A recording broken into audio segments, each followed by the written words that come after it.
What's up, YouTube? Bubbles and Ball Cards back with another video. Hope everybody is had a great weekend out there. Hope you all had a wonderful week. I just wanted to do a quick video. I did one of these last month, 1 month ago, just sharing my thoughts and approach a little bit about how to have fun and stay active in the hobby, as well as making a little bit of extra money to put towards, things you want to pick up for your collection, etc. I shared the first 30 days, 31 days, whatever it was. It was March 22nd to April 22nd. I shared my numbers on standard envelope sales, which is, $20 and below.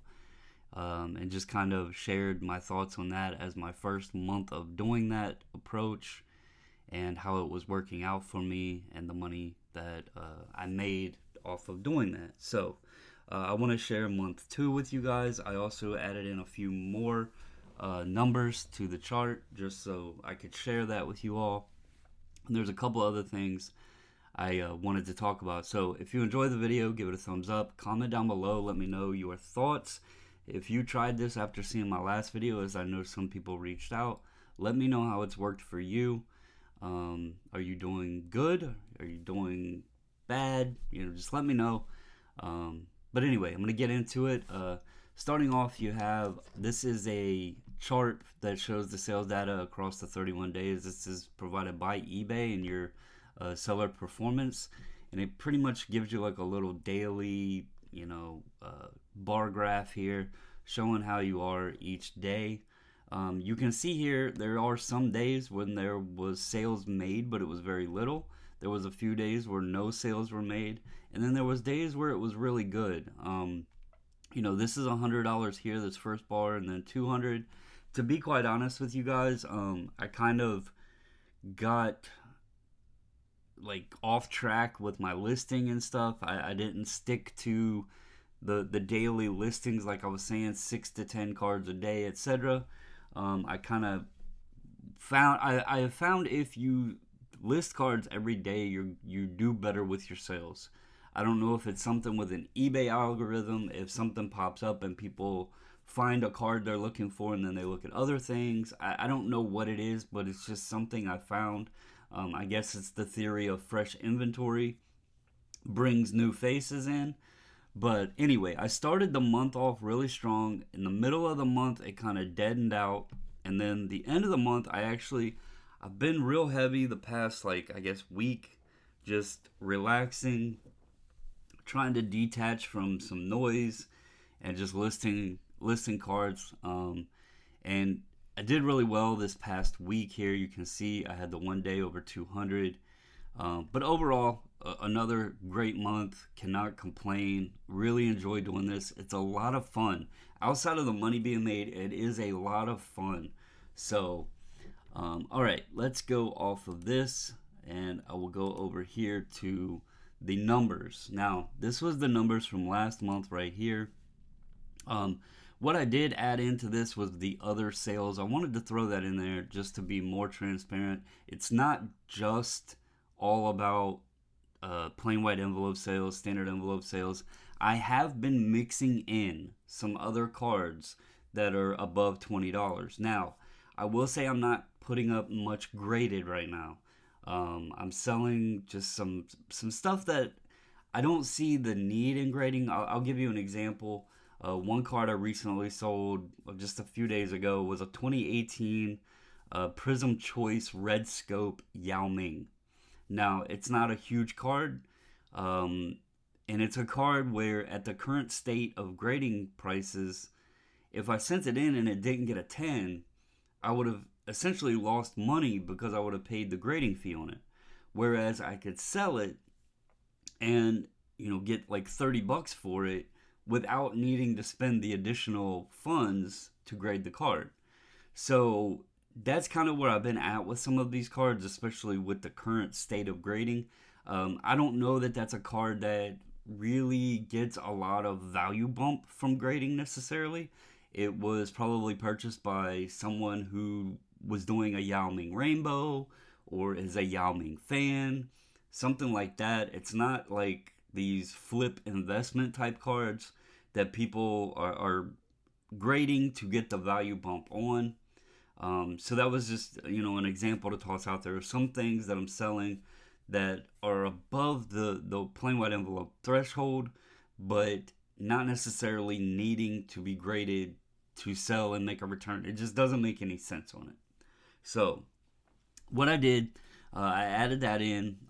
So for the first month of doing the plain white envelope, I did have $337 in what I called other sales. That's graded or above $20 threshold. That gave me a total for $811.71 for that month. Now for this month, here's what I wanted to focus on. This is what the main meat and potatoes of this video is the plain white envelope. So if you see here, I sold almost the same amount of cards. I sold 49 the past month versus 55 the first month.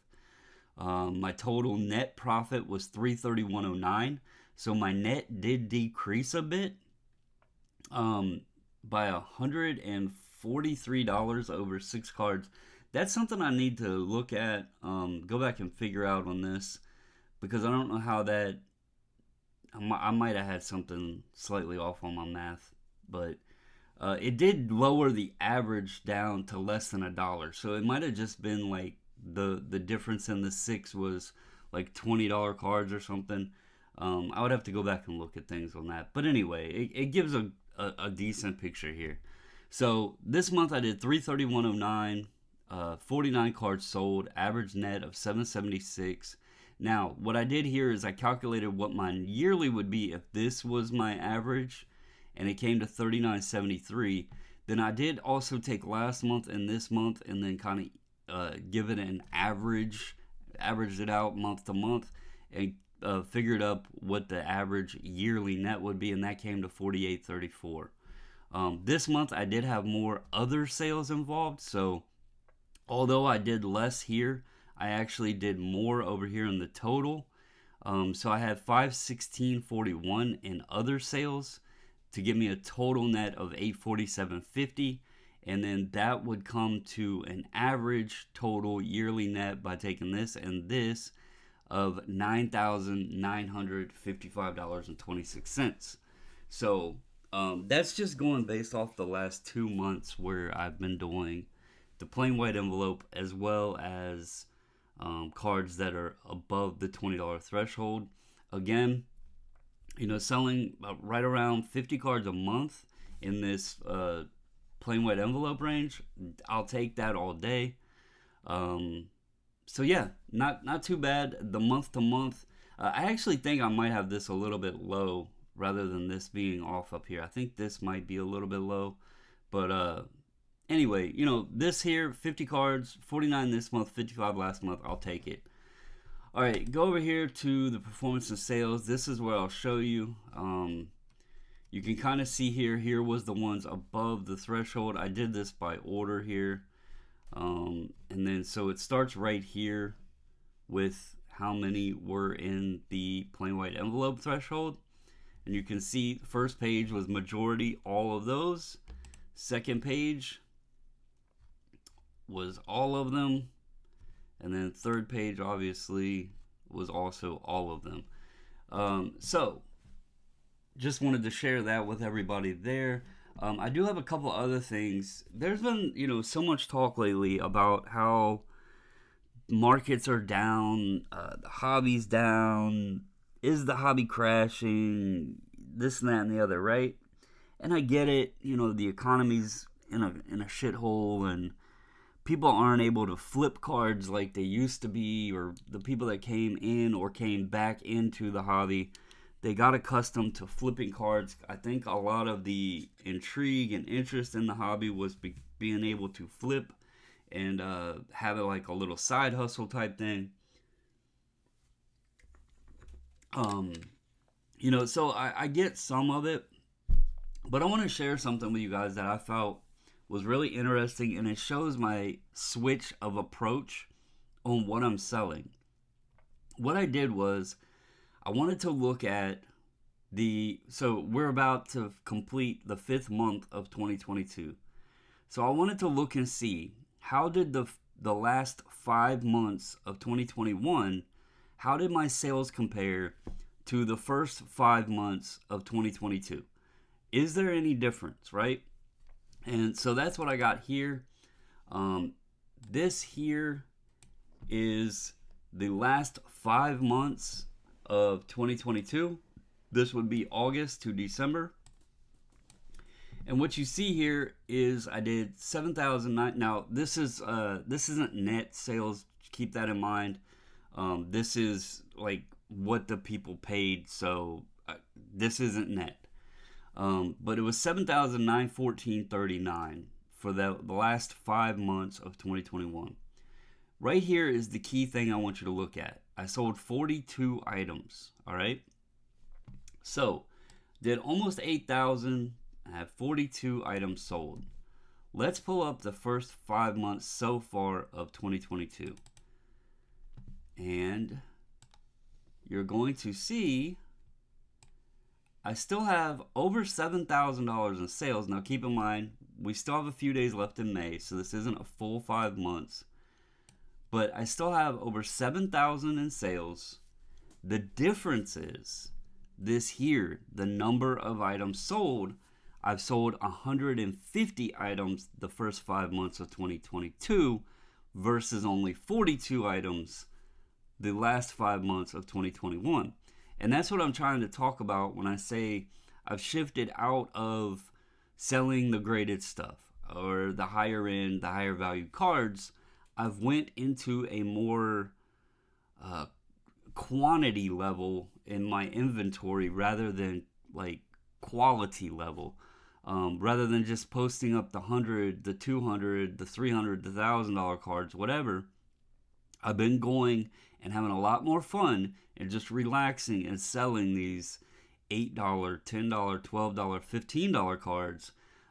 It allows me to keep graded cards in inventory if I want to go to shows and use, I've found graded cards at shows are much easier to move. I can evaluate tables, I can evaluate dealers, I can find things there, I can work trades out, that sort of thing. The National is coming up, there's another Chantilly show coming up. So what I've realized is just save those graded cards, save those slabs. I'm still, I'll still flip a few in there, list a couple here or there, add some to the eBay inventory. I've tossed up a Jared Kelenic auto, tossed up some Young Guns, that I had duplicates of, that sort of thing. But it's not my focus in my inventory right now.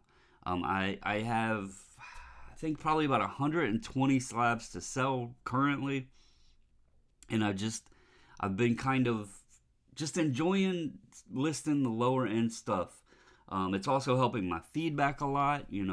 This over here, when you're selling 42 things, the only way you're getting feedback is off those 42 sales or whatever you're buying, right? So now with 150, I'm getting more feedback. My feedback's growing. That was something I wanted to keep moving on. So yeah, is the hobby down a little bit? Maybe. But there's other ways to do things. It's not just necessarily needing to flip these, high-end graded cards. You can still make money. You can still have fun. You can consolidate and liquidate lower-end stuff to turn it into something bigger. You go back over to this here with this chart here, and you look at the last 2 months. This is net. This was actually what was made. That was over $1,650 if y'all noticed when I bought that Jackie Robinson autograph. I told you guys I paid a little over $1,600 on that for auction. This here, selling these low end stuff, making this $800 and something a month, that allows you to buy something that's $1,600. So anyway, that's all I have for you guys. I hope you enjoy this. I hope it helps. The hobby might be down, but there's still many, many, many ways out there to enjoy it, to make sales, to have fun, and to build your collection. Just sometimes it takes a little bit more grind than others, but that's part of the hobby itself. That's part of the enjoyment with all of this. You can learn a lot. You can pick up things on what people's buying, what people enjoy, and it's much more relaxing, I think. So, again, hope you enjoy all of this. Hope you had a wonderful weekend. As always, guys, stay safe, stay healthy, and until the next video, I'm out.